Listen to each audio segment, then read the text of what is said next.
c'est Sophie Robert. J'espère que vous allez bien ce matin.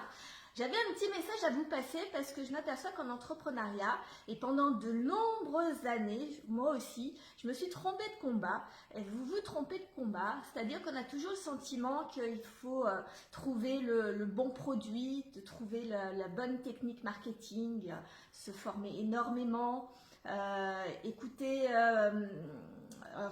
beaucoup ses clients, être très dans le monde extérieur en fait, pour connaître le bon avatar, le bon client idéal, machin, etc. Pour pouvoir réussir son entreprise, développer son entreprise et la monter à un certain niveau. Alors ça marche jusqu'à une certaine mesure, évidemment, il y a toujours cet aspect-là, évidemment, où on a des choses à connaître, etc. Mais je me suis aperçue qu'en fait, on se trompe de combat, ce n'est pas ça qui fait que votre entreprise va décoller ou non. Pour l'anecdote, le matin, je fais une petite routine et je fais un peu de sport. Depuis quelques temps, alors la routine matinale, j'en fais depuis plus d'1 an et demi, bien sûr, pas forcément bien sûr, mais j'en fais depuis plus d'1 an et demi maintenant. Mais ce matin, mais depuis quelques temps, je fais un petit peu de sport du HIIT. Et le HIIT, c'est assez intensif pendant 30 secondes. On arrête pendant 30 secondes, on repart 30 secondes et on arrête pendant 30 secondes. Et ça me permet de me mettre en énergie, tout ça. Et en fait, je me suis aperçue que c'est comme un projet entrepreneurial, là c'est un projet sportif, et le combat, c'est pas de trouver le bon sport, la bonne routine, la bonne séance de musculation, etc. à faire. Vraiment, le plus important, en fait, c'est le combat qu'on se fait avec soi-même, avec son cerveau, ce qu'on a dans la tête. C'est le matin, je me réveille en me disant je me sens lourde ou je suis pas très grande sportive, donc pour s'y mettre, c'est un petit peu compliqué.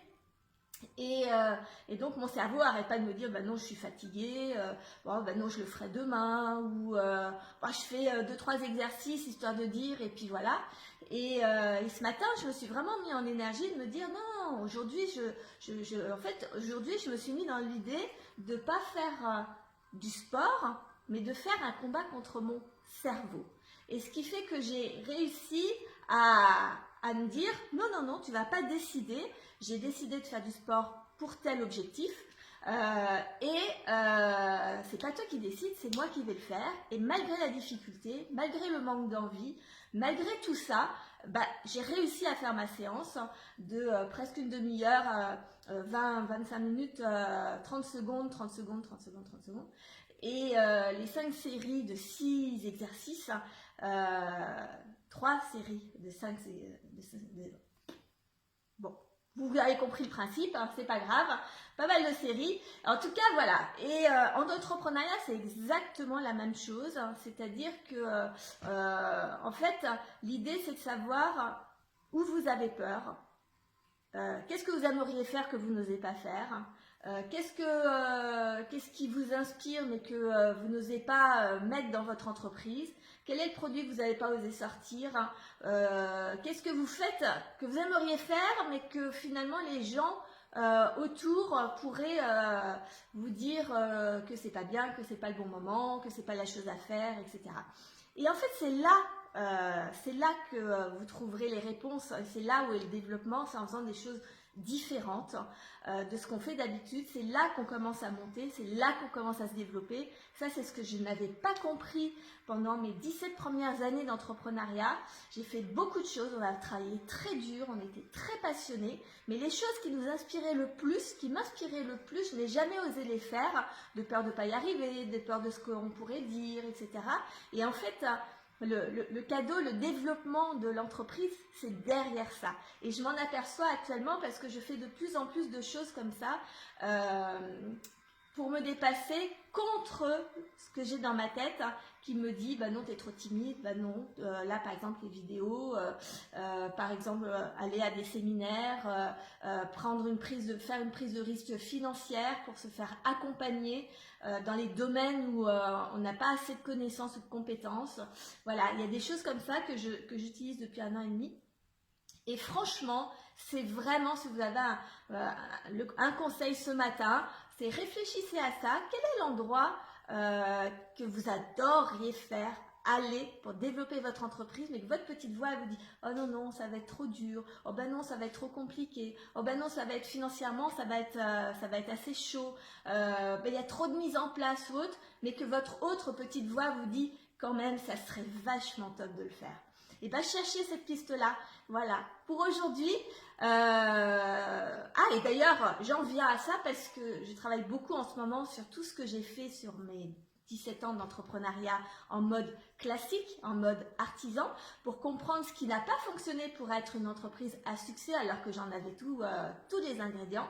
Et donc, ça fait 3 ans maintenant que je suis vraiment à fond dessus. Et là, je fais une synthèse parce que je prépare mon atelier du 17 mars. Donc bien sûr, vous êtes conviés. Attention, ce n'est que pour 5 personnes.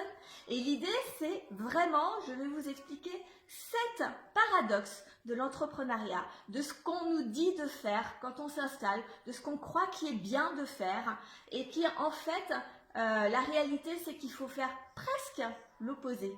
Donc je vais vous expliquer tout ça parce que c'est hyper important, ça me tient vraiment très à cœur parce que je me suis aperçue du temps que j'ai perdu et je voudrais vraiment vous éviter la même chose. Donc il y aura sur cet atelier une partie théorique où je vais vous expliquer tout ça et après on met en application et comme ça on va travailler en groupe pour cette première séance. Le premier qui sera gratuit et le seul qui sera gratuit, vous serez 5 à participer, à pouvoir participer. Donc si ça vous intéresse, mettez-le dans les commentaires, mettez votre nom, je vous recontacterai. J'ai déjà quelques inscriptions, donc attention, 5, ça va très vite.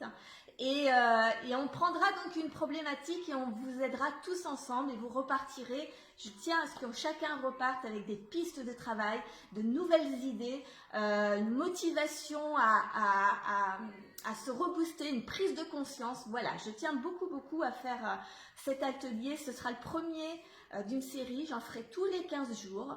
Je vous repréciserai encore un petit peu plus dans le mois qui va venir toutes les conditions. Je ne les ai pas totalement toutes, notamment je ne connais pas l'horaire. Donc ce sera le mardi 17 mars. Est-ce que c'est plutôt le matin qui est le mieux parce que je trouve qu'on est productif et on est beaucoup plus concentré le matin pour travailler, on a nos neurones bien fraîches. Ou est-ce que ce sera entre midi et 2 mais ça va déborder un peu, donc est-ce que ça va être simple pour vous?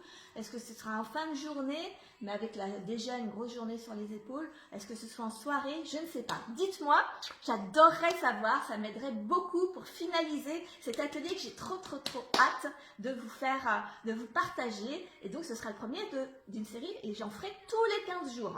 Voilà, à bientôt.